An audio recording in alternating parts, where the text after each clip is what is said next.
조롱교회 같은데요. 숲이 다 둘러싸여 있어서 얼마나 싱그러운지 참 좋습니다. 그런데 이 새싹 새잎보다 더 아름다운 것은 하나님 백성들의 예배하는 모습입니다.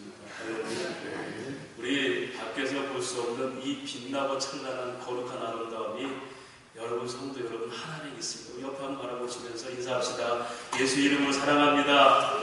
주 이름으로 사랑합니다. 은혜 많이 받으시기 바랍니다. 할렐루야. 성경신학에서 구약신학은 메시아가 오실 것을 예언하는 예언서, 옛 언약을 구약이라고 그러고요. 신약 성경은 그렇게 구약에 예언된 메시아가 오셔서 자기 증거, 즉 내가 메시아다라고 증거하는 사복음서와 그리고 사도행전을 통해서 성령을 보내셔서 교회로 하여금 메시아, 즉 예수가 그리스도인 것을 알게 하시고 주님 다시 오실 때까지 그걸 증거하는 걸로 삼으신 것이 신약 성경의 내용입니다.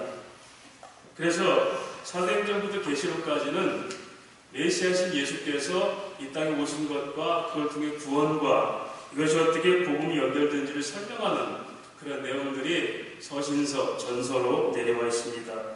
그래서 이 서신서 중에 특별히 로마서부터 갈라디아서까지는 소위 교회 양육으로서 예수가 그리스도를 증거하는 증거의 내용이 있죠. 로마서는 그래서 어떻게 의롭게 되는지를 설명하는 칭의의 복음이라 이렇게 말씀하고요. 고린도전서는 교회가 하나 되게 하는 건덕, 덕을 세우는데 하나 되게 하는, 왜냐하면 고린도 교회는 여러 가지 문제로 흩어진 그런 교회거든요. 그래서 교회가 하나가 될 수 있는 복음이 뭔가? 건덕의 복음.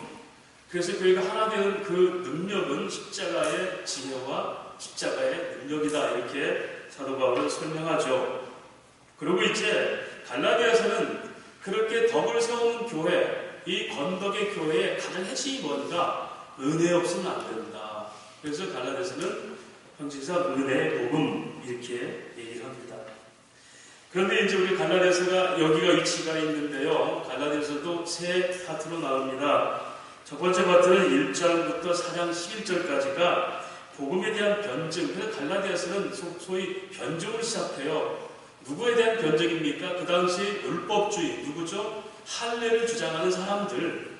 그 사람들에 대해서 율법과 의, 율법과 성령, 율법과 약속, 율법과 믿음, 아들과 율법, 이런 단계별로 율법과 비교해서 의로를 설명하는 것이 바로 복음에 대한 변증입니다.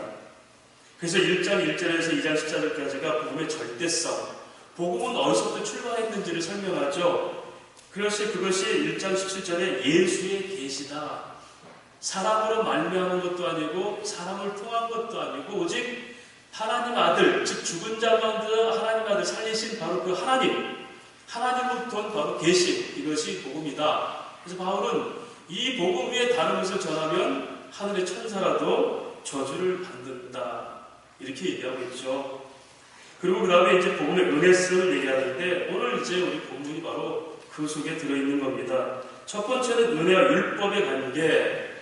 우리가 어떻게 의롭게 되는지 율법으로드냐 아니면 그리스도의 예수의 의드냐. 그 다음에 성령과 율법과의 관계. 성령을 주신 것과 그 능력 행하심이 너희가 믿음으로 듣고냐 아니면 행위였느냐 이렇게 비교하면서 설명하죠. 세 번째가 이제 오늘 본문인데 약속과 율법의 관계. 약속이 먼저냐 율법이 먼저였느냐 이렇게 설명을 합니다. 그런데 우리 기억하시는 분은 기억하시겠지만 이 본문을 가지고 제가 3주째 설교를 하고 있다는 거 아십니까? 3주째. 첫 번째 주는 이 아브라함의 복이 어떻게 이방인 우리에게 전가됐는가를 설명했습니다. 그래서 아브라함의 복을 설명하는데 아브라함은 뭐라고 했죠? 3장 9절에 보니까 믿음에 있는 아브라함, 믿음 안에 있는 아브라함 그랬잖아요. 그래서 이것을 이 헬라 본문으로 에크피스테온이라는 단어를 풀어서 설명했습니다. 에크피스테온이라는 단어가 과연 어떤 의미가 있었죠? 그 동사역인 페이도라는 이 단어는 설복하다, 설득하다 뜻이었어요. 기억나십니까? 소위 설득하다, 설복하다는 말이 1장 10절에 또 나와 있죠. 이제 내가 사람들에게 좋게 하여 하나님께 좋게 하리. 좋게 하다 뜻이 설득하다, 설교하다 뜻이었어요. 바울이 내가 하나님께 좋게 내가 말씀을 나눌까? 아니면 너희 좋게 나눌까?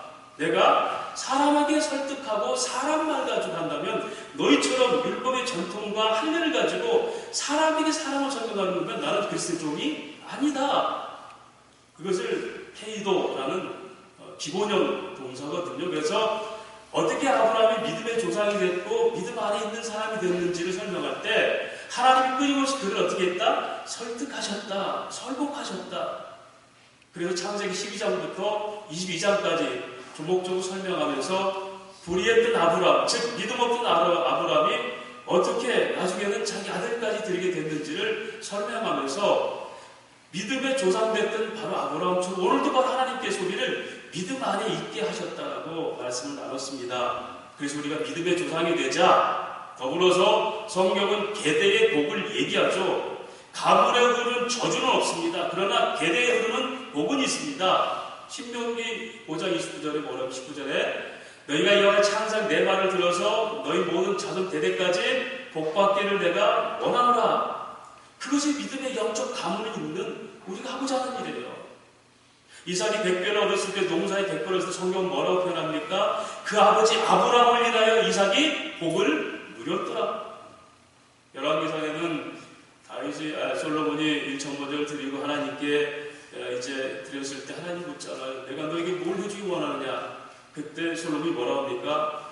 내 아버지 다윗의 성실함과 그 인자함을 하나님 아시지 않습니까? 아버지 때문에 난 이런 복을 누리고 사오니 그런데 내가 아버지처럼 내가 지혜가 없어서 이 많은 백성들을 내가 판단할 수가 없겠사오니 내게 지혜를 주십시오. 다윗의 그 복이 솔로몬 때에 여러분 그래서 우리가 늘 말씀드리지만 우리가 아무리 잘 살고 세상에 아무리 많은 걸 누렸어도 마지막 내가 하나님 앞에 갔을 때 네 자녀를 어떻게 했니? 하면 뭐라고 할 거예요? 홍정길 목사님이 얼마 전에 했던 얘기입니다. 내가 교육을 많이 부흥시켰고 부흥이란 말을 했지만 원하는 대로 내가 이렇게 했는데 가장 후회스러운 것은 내 자녀들 믿음을 내가 세우지 못한 거였다. 그게 가장 아쉬운 거였다. 여러분 하나님께서 왜 저와 여러분에게 자녀들을 맡겼을까요? 주의 교훈과 훈계로 양육하여 하나님의 삶을 만들고 내가 이거 했습니다. 저거 이렇습니다. 아니에요. 내가 이렇게 준 자녀들을 나보다 더 안심하는 믿음으로 세우고 내가 왔나이다. 이것이 우리가 하나님 주시는 사명입니다. 이것을 우리가 가정부터 이루고 그런 가정이 이루는 교회가 될 때 이것이 성경이 말씀하시는 하나님 계대의 역사예요. 그래서 그런 하나님이 설득시키면서 끊임없이 복을 주셔서 하나님 믿음을 시작하시고 그걸 이루신다. 이렇게 말씀드렸죠. 그래서 그것을 여러 가지로 표현했습니다. 섭리적 역사로는 이것이 하나님의 절대 주권과 인간의 영역별 주권의 섭리적 역사다. 그것을 언약적으로 풀면 이것이 하나님의 구성적 요소와 인간의 운명적 요소다. 이렇게 설명하면서 하나님께서 믿음으로 아브라함을 세웠듯이 저와 여러분의 믿음도 하나님께서 세우신다라고 말씀을 드렸습니다. 그래서 저와 여러분이 믿음의 사람이요 믿음의 조상들이 되는 겁니다. 두 번째 설교는 이걸 가지고 페이드라는 단어를 다시 주경적으로 풀었습니다. 페이드라는 동사의 원어는 이게 설득하다는 기본형이지만 이게 완료어로 들어가면 갈망하다 부르짖다 뜻이에요. 창세기 15장 내용을 가지고 하나님이 아브라함이 다시 나타나셔서 하늘의 묵별 봐라 내가 네 백성을 주리라 했을 때 아브라함이 뭐라고 합니까? 첫 번째로 나는 무자하오니 이 말이죠. 하나님 나는 자식이 없는데 어떻게 이런 일이 있을 수 있습니까? 사랑하는 여러분 아브라함이 그렇게 갈망하게 한 동기가 뭡니까? 창세기 12장에 내가 너로 인하여 네 씨로 인하여 모든 민족이 창달이다. 그는 자녀가 없었어요. 그 전에 75세가 되기까지 자녀가 없었습니다. 사람들은 늘 낳고 하는데 그는 없었어요. 그런데 하나님의 약속이 그를 어디로 품었어요? 하늘 꿈을 품게 한 겁니다. 그래서 하나님이 뭐라고 갈망해요? 내가 자녀가 없사오니 내게 자녀를 주셔야 되지 않겠습니까? 오늘 그래서 우리 교회가 하나님 나라의 상상력을 키우는 교회예요. 아브라함은 감히도 자녀를 달랠 생각 못했죠. 인간적으로도 그런 능력이 안 됐고 그런데 하나님이 하늘 꿈을 주신 거예요. 네 민족이 창대하리라. 그러니 아브라함은 갈망하는 거예요. 목마른 겁니다. 나는 자녀가 없으니 자녀를 주십시오. 그러고 나서 하나님 또 뭐라고 얘기합니까? 내가 이제 가나안 땅을 너에게 주리라. 땅을 정복하리라. 그때 아브라함이 묻습니다. 그걸 뭘로 증거로 삼을까요? 그때 하나님이 네가 이제 재물을 불로 쪼개서 불로 태워라. 그것이 바로 언약의 증거라 했죠. 여러분, 가나안 땅은 아브라함에게 하나님 허락하신 땅이에요. 땅의 정복도 하나님께서 주신 그 비전 가운데서 일어나는 겁니다. 또 하나 마지막에 보면 하나님 뭐라고 합니까? 네가 이제 가나안 족속을 쭉 열감해서 그 백성들을 다스릴지라 그랬죠. 여러분, 네 자녀를 번성하리라. 땅을 정복하리라. 네가 모든 땅을 모든 생물을 통치하리라. 이게 뭐죠? 창세기 1장 28절 신 하나님의 약속이었어요. 이것이 그대로 어떻게 그리스도 예수를 통해 이 땅의 통치로 하나님 나라를 이룬 것이 구원 신약의 역사예요. 그러면서 갈망하게 하시고 마지막에 이 소위 말하는 페이도라는 또 과거 분사로 쓰이는 단어는요, 페이나조라는 단어인데 그것은 테스트하다, 시험하다. 정리하면 하나님은 아브라함이 그 믿음을 주셨고 그 믿음 가운데 갈망하게 하셨고 결국 어떻게 그 자녀를 제물로 드릴 정도로 성숙한 믿음으로 그렇게 훈련시키신 거예요. 그래서 저와 여러분이 믿음에 있는 사람이 되는 것은 우리의 힘과 능력이 아니라 오직 하나님의 선물이고 그것이 우리를 우리답게 만드는 하나님의 설득이 있습니다. 그래서 우리가 끊임없이 그 비전 가지고 갈망하는 겁니다.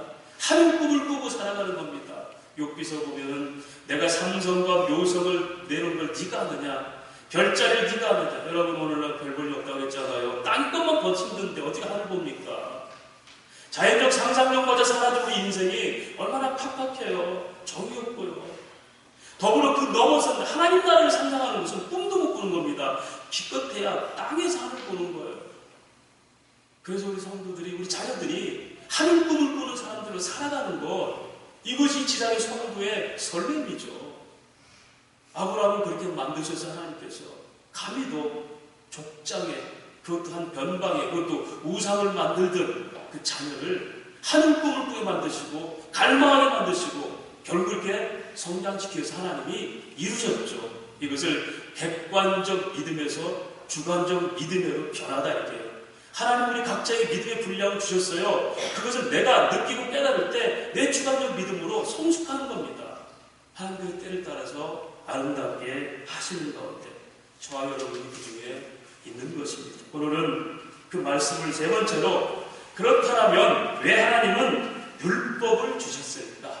다시 말씀드리면 왜 죄를 허락하셨지라는 얘기입니다.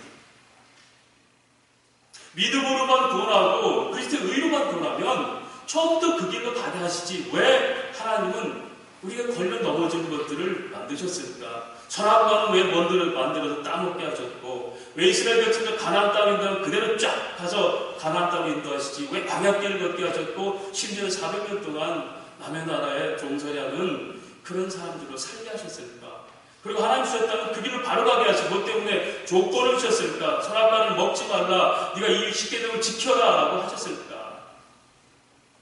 과연 하나님의 약속이 모든 것을 그 언약이 하나님의 복음이 우리를 다 행복하게 한다면 뭐 때문에 그 복음이 걸려 넘어지게 하는 율법 우리에게 소근이 있는 죄를 그렇게 허용하셨을까? 이게 3장 19절 말씀의 내용입니다. 3장 19절 보겠습니다. 그런즉 율법은 무엇이냐?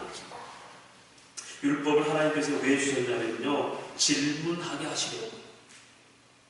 지금 사도 바울이 지금 묻잖아요. 누구에게? 갈라디아 대표인들에게. 야, 그렇다면 하나님의 약속이 너희를 복음으로 인도했고 아브라함의 그 복음이 너희 이방인에게 임했다면 뭐 때문에 율법을 줬겠어? 너희가 할례를 지켜야 되는데 율법을 지키는 이유는 뭔지 알아? 너희가 그걸 안 지키는 사람 정죄하면서 넘어지고 그 왜 하나님 주셨을까? 묻는 거예요. 너희 율법 필요 없는 게 아니란 얘기예요. 그러면서 질문하시는데 여러분 오늘 하나님이 우리에게 고난을 주시고 심지어 죄에 가둬두실 때가 있어요. 그렇다면 그 이유는 뭡니까? 질문하게 하시는 거예요. 인생은 질문이라고 그랬죠. 욥기서가 그렇더라고요. 질문입니다. 욥의 불행 앞에서 친구들이 질문하고 따지고 욥도 자기가 그게 변호하다가 하나님께 질문하고 따지고 하나님 응답도 어떻게 내라요? 하나님이 욥에게 질문하시죠. 땅의 기초를 세운 줄을 누가 아느냐? 질문으로 끝나요. 말씀드렸죠. 인생은 질문의 연속이라고.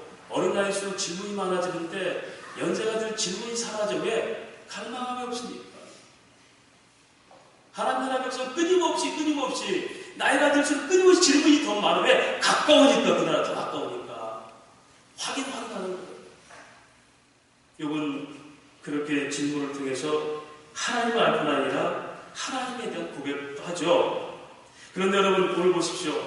선악과를 하나님께서 인간에게 줘서 이걸 먹지 마라. 선악을 알게 하는 나무 열매를 먹지 마라. 모든 실과는 네가 다 먹어도 된다. 네가 먹는 날은 죽으리라. 먹지 않으면 영생한다 했을 때 아담이 질문했습니까? 하나님, 선악과 의미가 뭔가요? 죽음이라는 게 뭐죠? 영생은 또 뭡니까? 질문했습니까? 안 했습니까? 못했죠. 왜? 그 질문이 필요가 왜? 그것이 전부인 줄 알았어요. 만약에 아담이 하나님, 선악과를 먹으면 내가 죽는다는 것이 어떤 의미입니까? 네가 먹어서 온 인류가 다 원주에 빠져 라고 했다면 여러분 같으면 먹겠습니까? 아담은 질문하지 않았어요. 오늘 우리들이 신앙생활이 그렇게 하고 싶은 거예요. 고난이 없고 의문이 없고 질문이 없는 신앙생활 하고 싶은 거예요. 무조건 만사를 되었으면 좋겠다. 그럼 우리들이 하나님 왜 질문하게 하십니까? 제가 욥기서를 지금 4개월째 강의하고 있는 새벽마다 늘 얘기해요. 우리의 고난은 하나님을 탐구하는 기간이고 땅에 있는 우리가 하늘을 보는 그런 하나님을 이해하고 하나님을 알아듣는 그게 우리의 고난이다. 기회다. 우리는 그렇게 질문 없이 일초월장하는 생활을 하고 싶은 거예요. 우리는 그런 질문들이 필요 없기를 원합니다. 그런데 끊임없이 하나님은 질문을 통해서 우리 열정을 살려내십니다. 그래서 고난이 더 유익하단 말이 이 말이죠. 욥은 그렇게 하나님께 질문하고 따졌는데 하나님께서 도리어 질문하죠. 악어를 누가 먹인지 아느냐? 바다의 파도가 어떻게 치는지 아느냐? 들나귀가 어떻게 그 풀을 먹고 우리 사자가 숨었다가 움푹있다가 먹이를 먹는지 아느냐? 새가 어떻게 날개를 치며 날아가는 줄 아느냐? 따지고 보니까 이 모든 것이 자기는 모든 거 안다라고 얘기했는데 이게 그것뿐이 아니라는 거예요. 그래서 욥기서 42장 1절 6절까지 욥은 말합니다. 하나님, 내가 정말 까불고 살았습니다. 내 친구들한테 할 말 많았습니다. 하나님 아는 것처럼. 그런데 내가 1만 마디에 단 한마디도 할 수가 없겠네요. 그러면서 뭐랍니까? 내가 제 가운데 회개하나이다. 이때 회개가 히브리어로 나함이라는 단어인데요. 이 말은 이전에 알고 있던 모든 것을 돌이켜 다시 합니다. 이 뜻이에요. 이게 누굽니까? 다메섹 도상에서 예수님의 음성을 듣던 사울의 얘기죠. 네가 왜 나를 핍박하느냐? 하나님, 당신은 또 내가 믿고 있는 하나님이 어떤 하나님입니까? 네가 핍박하는 예수 메시아. 요건 그가 알고 있는 지식이 굉장한 줄 알았어요. 그래서 나의 가림은 오직 그가 하시나니 나를 연단한 뒤에 나는 정같이 나을 것이다. 결론은 알았어요. 그런데 구구절절히 하나님께 했던 얘기가 하나님의 몇 마디에서 할 말이 없는 거예요. 그래서 하나님, 내가 이전까지 알고 있던 모든 것이 새롭게, 이게 회개입니다. 땅의 것을 하늘 보던 우리가 하늘 것을 하늘 볼 수 있는 것. 그래서 땅에 있는 지체가 사라지는 거. 이게 회개예요. 회개. 이 삶이 없으면 끊임없이 회개의 열매는 없습니다. 깨닫긴 해도 변화는 일어나지 않죠. 이것이 오늘날 우리의 딱딱한 신앙생활이 될 수가 있습니다. 그렇습니다. 갈망이 질문이고 신앙은 열정입니다. 갈망함이 없고 질문이 없으면 매너리즘에 빠지고 습관적인 신앙생활밖에 할 수밖에 없죠. 그래서 하나님은 끊임없이 우리에게 고난을 통해서 질문하게 하시려고, 하나님 정말 살아계신 분 맞습니까?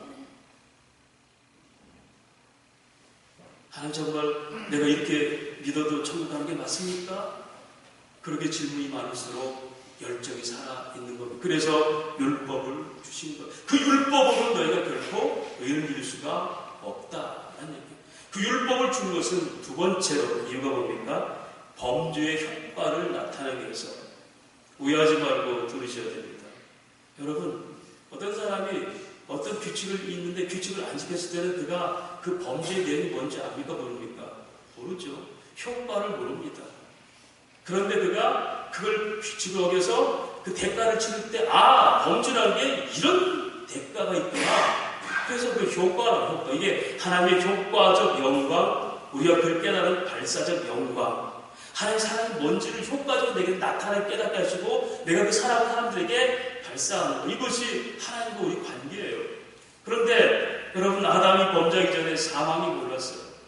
범죄하고 난 뒤에 부끄러움도 알았고 숨을 줄도 알았고 인간의 정난 모습을 보이죠. 하나님이 우리에게 율법 주신 것은 범법함으로 더해지는 것이냐 오늘 19절 말하잖아요. 율법이 범법함으로 더해진다. 왜? 네가 죄를 짓고 나니까 율법을 갖고 나니까 네가 그걸 지키려고 못 지키지. 그러니까 네가 뭐가 돼? 내가 죄인인 걸 깨달아. 그래서 하나님 우리에게 율법을 주신 것은 범죄함으로 내가 어떤 불의한 존재인지를 고백하게 하려고요. 내가 괜찮은 사람이었는데 어느 날 범죄하고 보니까 나도 내가 형편없는 사람이네. 성경은 이걸 정당하게 우리가 고백하기를 원합니다. 아담이 그 이후에 범죄한 이후에 왜 부끄러워봤습니까? 왜 그가 벗었음을 알았습니까? 여러분, 아담이 벗고 살 때 하나님 앞에서 범죄하기 전에 부끄러워서 안 부끄러웠어요? 아담이 벗을 때 부끄러운 것은 하나님이 여전히 부끄럽게 안 보는 거예요. 내가 하나님같이 되려니까 하나님과 비교해서 내가 뭔가 부족하네? 내가 죄를 졌네? 그래서 부끄러운 거예요. 이게 아담의 여전한 모습이에요. 그러니까 자기가 옷을 가려버리죠. 그걸로 해결될 줄 안 되잖아요. 예수 그리스도의 피의 옷을 입지 않고는 가려지지가 않아요. 이게 인간이 꿈꾸는 것들입니다. 돈으로 한번 마감해보려고, 성공이라는 이 절차를 한번 마감해보려고, 내가 뭔가 주면은 내가 괜찮은 인생으로 그렇게 사는 자기 도덕적 의의를 나타내보려고. 이것이 사람이 열망하는 거예요. 그것은 이생의 자랑, 육신의 종교, 안목의 종교. 이것은 세상 것들이다. 요한서 2장 17절에 그렇게 얘기하잖아요. 아담은 그가 하나님 보시기에 하나님이 여전히 아담이 벗어도 부끄러워 여기지 않아요. 그럴 때 아담이 범죄해서 하나님께 어떻게 얘기합니까? 하나님, 제가 이런 존재입니다라고요. 그러나 제가 이걸 아무리 부끄러워도 제가 가릴 만한 능력이 없습니다. 그때 하나님 뭐라고요? 그걸 깨닫게 해서 네가 그 길 갔는데 걱정하지 마라. 나는 처음부터 짐승의 피를 가죽을 잡아서 너에게 입혀줄 거다. 대책은 누가 세워요? 하나님께서. 그런데 인간은 하나님께서 숨는 것이 부끄러움을 가리는 걸로 생각했습니다. 그래서 범죄, 즉 율법이 있는 것은 내가 어떤 존재인지를 알게 하고 그 범죄의 효과가 내게 어떻게 사망의 권세로 오는지를 가르쳐주기 위해서 율법을 주신 거예요. 아벨이 하나님께 아름다운 예배를 드렸죠. 그런데 여러분, 아벨의 예배는 무슨 예배? 믿음의 예배. 믿음이라는 것은 하나님이 있고 나는 없는 예배예요. 오늘 우리가 하나님께 예배하는 공회 예배도요, 내 생각 가지고 설교 드리면 다 판단이 걸립니다. 하나님이 내게 어떻게 말씀하실까? 나를 없고 하나님이 계실 때 여러분, 그것이 진정한 예배예요. 삶도 마찬가지입니다. 에녹이 하나님과 동행했잖아요. 에녹이 동행할 수 있는 건 뭡니까? 자기는 없고 하나님만 있을 때 동행입니다. 내가 따르고 하나님 따르고 동행이 아니에요. 타협이죠. 기도도 타협하는 겁니다. 하나님 돈 주시면 나도 하겠습니다. 이건 하나님을 기만하는 거예요. 나는 없고 주님만 있습니다. 이게 성도고, 그 에녹의 삶이 저와 여러분 오늘 성도의 삶이에요. 내가 사는 건 내가 사는 것이라 내 안에서 예수가 사는 것이다. 이게 에녹과 동행했던 하나님과 관계고, 저와 여러분의 삶의 실체고, 임마누엘이라는 의미는 하나님 나와 함께 계시니 나는 없는 거예요. 주님만 내게 있는 것. 나는 죽고 주님이 드려지는 예배. 이것이 진정한 예배. 왜 사느냐? 주님이 내 안에 사십니다라고 하는 것. 이것이 그리스도인의 삶이죠. 그걸 하기까지 우리가 얼마나 부족한지를 깨닫게 하는 거예요. 나는 없습니다. 그런데 가인은 자기 제사를 드리고 안 받았다고 해서 아우를 죽이죠. 하나님 물었어요. 네가 어떻게 선을 행하고도 분을 냈습니다. 왜 그럴까요? 내가 살아있으면 내 제사를 받아야 하는데 왜 내 거 안 받으세요? 그리고 하나님을 윽박지르고 자기를 나타내요. 이것이 인본주의 신앙, 그렇게 얘기해요. 예배를 드리고 헌신하고 신앙생활을 열심히 하는 문제가 뭐냐면 내가 드러나야 돼요. 내가. 그래서 내가 아무것도 아니라는 것을 가르쳐 주기 위해서 하나님은 율법을 주셔서 죄 가운데 가둬두셨다. 22절 말씀이죠. 그러나 성경이 모든 것을 죄 안에 가두었으니, 그렇죠? 이는 예수 그리스도를 믿음으로 말미암은 약속을 믿는 자들에게 주의함이라. 이게 율법의 길이에요. 율법은 왜 주셨습니까? 우리의 범죄의 내용이 뭔지를 깨닫게 하기 위해서. 그래서 하나님, 오직 하나님만이 나를 의롭게 하실 수 있고 하나님 말씀만이 나를 하나님 사람답게 살 수 있게 합니다. 이것이 바로 22절에 가둬두시고 해결하시는 하나님의 역사입니다. 그런데 이렇게 인간의 죄 문제를 율법을 통해서 펼친 하나님께서 율법을 어떻게 해결하시죠? 제가 지난 한 달 됐습니까? 우리 로마서 10장 4절을 제가 강의하면서 하나님 모든 사람을 의롭다 하기 위해서 예수 그리스도가 율법을 마치셨느니라. 거룩함을 제가 강의할 때 얘기했죠. 율법, 노모스라는 그 헬라 단어의 언형 그 동사에는 지적하다, 지시하다. 또 히브리어도 마찬가지죠. 우리가 토라 그래요. 토라도 마찬가지입니다. 지시하다. 이 말씀이 그대로 오늘 바울은 하고 있습니다. 19절 말씀 한번 보겠습니다. 그런즉 율법은 무엇이냐? 범법함으로 더하진 것이라. 천사들을 통하여 한 중보자의 손으로 베푸신 것인데 어디까지? 약속하신 누가? 자손이니까 누구예요? 예수. 율법은 어느 때까지 그 사망의 권세를 부리지? 예수가 오기까지. 약속하신 자손이 오기까지. 여러분, 우리가 할 수 없는 것 발견하게 하시고, 그럼 누가 하느냐? 내가 할게. 누가? 예수님께서. 이것을 뭐라고 합니까? 노모스 텔레스, 율법의 마침이 되시다. 십자가에 죽으시면서 테텔로스 타이, 내가 다 이뤘습니다. 어떤 것? 하나님의 약속을 그대로 이뤘습니다. 그러고 죽잖아. 이것이 쪼갠 고기 사이에 찢어지는 예수님의 모습이었고, 그 예수님의 참된 제물 대신 그 제물만이 우리를 온전케 하고, 히브리 10장 14절에서 그 영원한 한 번에 드려진 제사로 우리를 가려서 영원히 온전케 하셨다. 이것이 복음입니다.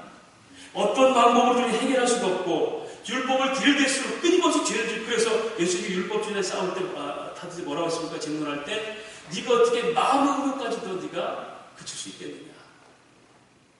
그들이 내세우는 율법의 지킴을 동기까지라도 내세워서 주님이 그들을 말씀하신 걸 봅니다. 이처럼 십자가에서 보이신 바로 그 온전한 마침이 우리가 율법이 아니라 하나님의 약속으로, 그 믿음으로만, 그 의로만 구원받는다는 이 증거를 보이셨죠. 그렇게 주님이 그렇게 죄 문제를 해결하시고 율법의 마침이 되시면 어떤 일이 벌어졌어요? 우리를 사랑의 법 안에 가둬두신 겁니다. 이제는 우리가 율법 때문에 사는 게 아니라 사랑의 법 때문에 사는 거예요. 율법에서 어디로 변했다? 사랑으로 변했습니다. 율법은 죽음이에요.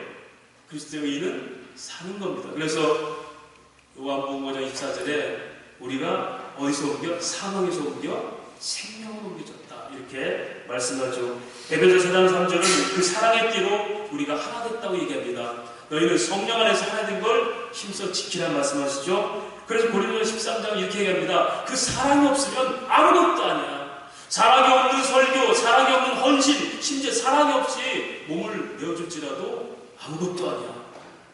그래서 우리가 하나님 백성들은 이 하나님의 사랑부터 헌신이 시작되고 예배가 시작되는 것이고 섬김이 시작되는 거예요. 교회는 오직 이 사랑의 수고만이 있는 것이 교회입니다. 여기에 내 목적이 있어서는 안 되죠. 왜? 내가 이제 그 율법과 함께 죽어버렸으니까 나는 없는 거예요. 그런데 오늘 이 말씀, 즉 예수께서 십자가에서 이루신 이 결과로요, 어떤 일이 벌어집니까? 중보자는 오직 한 분밖에 없음을 성경이 설명하죠. 우리 말씀 볼까요? 20절 말씀. 그 중보자는 한 편만 위한 자가 아니요 하나님은 한 분이시라. 자 보세요. 인간이 아무리 어려워도 인간 가지고는 인간을 속죄할 수 있을 수 없어요. 없죠? 여기서 중보는 한 편만이 아니라는 것은 하나님께 대해서는 거룩한 제물로 드려주고 사람들에게 속죄의 은혜 베풀 수 있는 자가 누구밖에 없어요? 예수밖에. 그래서 사도행전 4장 12절에 천하 만국의 이름 중에 예수 이름을 구원받을 이름이 있다 없다? 없다. 예수 이름이면 다른 있을 수가 없다. 그래서 오직 그리스도 예수만이 우리의 구원자가 되시고요. 두 번째로 성경이 모든 것을 죄 안에 가둬뒀다 그랬죠. 그렇죠? 22절 말씀 어떻게 하려고? 그리스도를 말미암아 약속으로 살려고. 이 말은 뭡니까? 오직 율법으로 구원받지 아니죠. 오직 뭘로? 그리스도를 믿음으로만 구원받는다. 중보자는 오직 예수님밖에 없고 그 예수를 믿음으로만 구원받지 할례를 행하고 그런 능력이 아니다. 마지막으로 살펴볼 것은 그 예수님께서 하늘의 왕자로서 하늘에서 그 죄를 사했습니까? 땅으로 오신 것. 이게 성육신이죠. 땅에서 짓밟혀, 제가 오늘 칼럼의 교회 위치가 어디입니까? 세상에 짓밟히는 곳입니다. 이 말을 너무 과격하게 듣지 마세요. 그 얘기입니다. 땅에서 짓밟히고 버림받은 것이 교회입니다. 그게 예수님이 외쳤어요. 우리는 땅에서 출세하고 크고 위대하고 힘에 걸리는 뭔가 크게 판을 걸리는 거예요. 나는 죽고 예수가 사는 것이 교회 위치예요. 왜? 그 사랑 때문에. 사랑에 대해서.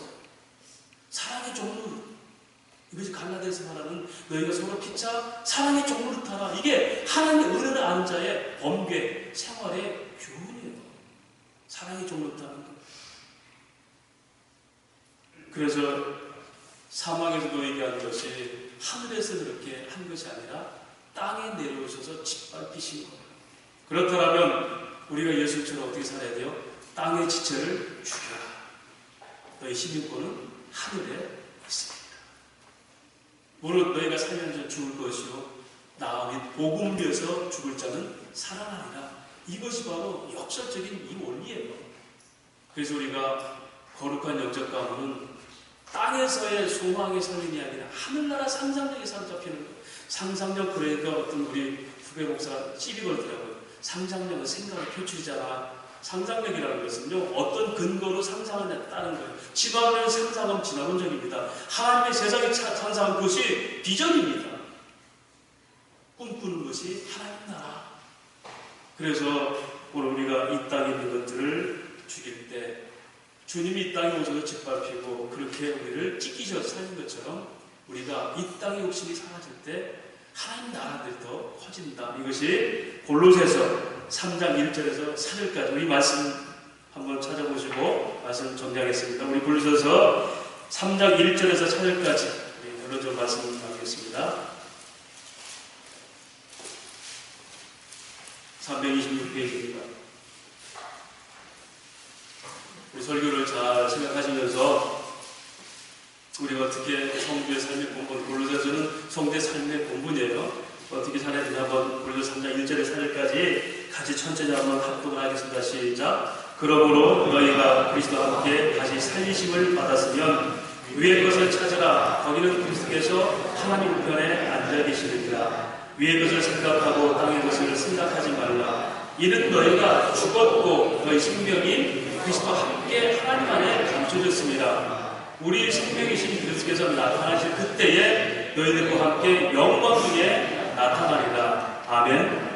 이 믿음이 오직 그리스도를 통한 유일한 구원의 은혜, 그리고 그분께서 이루신 모든 율법을 완성하신, 의로 완성하신 이 비결, 그분의 이루심이 하늘의 것이 아니라 땅으로서 짓밟힘으로 우리를 살리신 역사, 이 사랑이 우리가 사로잡힐 때 우리가 하나님 나라에 붙들림받아 살 수 있습니다.